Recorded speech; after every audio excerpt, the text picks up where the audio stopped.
dapat skill sisa yang ampas tapi malah jadi overpower. Jadi anime ini judulnya adalah Loner Life in Another World atau Hitoribochi no Isekai Koryaku, sebuah anime yang baru saja rilis. Dan ini adalah anime isekai yang ceritanya itu ringan. Anime ini bercerita tentang Haruka, seorang MC anak SMA biasa yang penyendiri. Pada suatu ketika, seluruh kelas Haruka itu dipanggil ke isekai dengan sebuah lingkaran sihir. Tapi si Haruka ini menolak untuk masuk ke isekai karena dia merasa penyendiri seperti dirinya cuma akan jadi beban di isekai. Jadi Haruka ini berusaha untuk keluar dari kelasnya supaya menghindari lingkaran sihir. Tapi upaya dia sia-sia karena pintu kelasnya kekunci rapat. Hingga pada akhirnya Haruka tetap dikirim ke isekai. Tapi dia telat. Dia jadi yang paling terakhir ke isekai karena dia itu yang paling jauh dari lingkaran sihir. Dan karena Haruka datang paling terakhir, Haruka jadi cuma bisa milih skill sisa yang diberikan oleh dewa ke orang-orang yang masuk isekai. Jadi teman-teman Haruka itu dikasih kesempatan oleh dewa untuk milih satu skill yang menurut mereka bagus.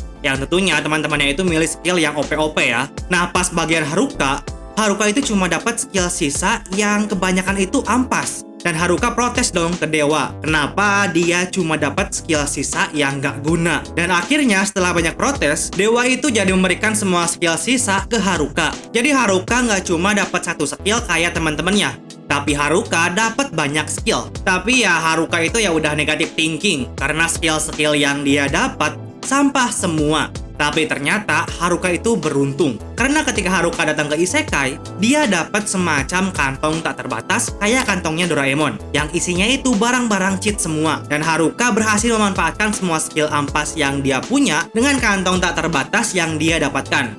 Dan itu membuat Haruka jadi OP karena dia semacam nge-cheat gitu. Nah, Loner Life in Another World ini diadaptasi oleh studio Pasiwan dan juga Hayabusa Film. Studio Pasiwan itu adalah studio yang cukup veteran. Banyak sekali anime yang mereka produksi, dan genre-nya juga bermacam-macam. Mereka itu yang buat Roka no Yusa, Spice and Wolf Remake, Nyeruko-chan, dan beberapa anime ecchi. Untuk genre-nya, Loner Life in Another World ini bergenre action, adventure, fantasi, dan isekai. Saya udah baca manganya ya, walau nggak begitu dalam. Bagi saya, untuk dari segi story, biasa aja. Tipikal anime yang ada untuk ngasih keseruan. Tapi untuk visualnya, saya lihat di episode 1, lumayan juga nyaman untuk ditonton. Ya karena yang buatnya itu adalah studio Pasiwan. Anime-anime buatan studio Pasiwan itu kebanyakan nyaman untuk dilihat. Nah jadi apakah kalian tertarik untuk nonton Loner Life in Another World? Tulis jawaban kalian di kolom komentar ya. Dan sampai di sini video kali ini. Like jika kalian suka video ini. Share ke teman kalian jika video ini bermanfaat. Terima kasih semua yang sudah nonton sampai akhir dan sampai jumpa di lain video.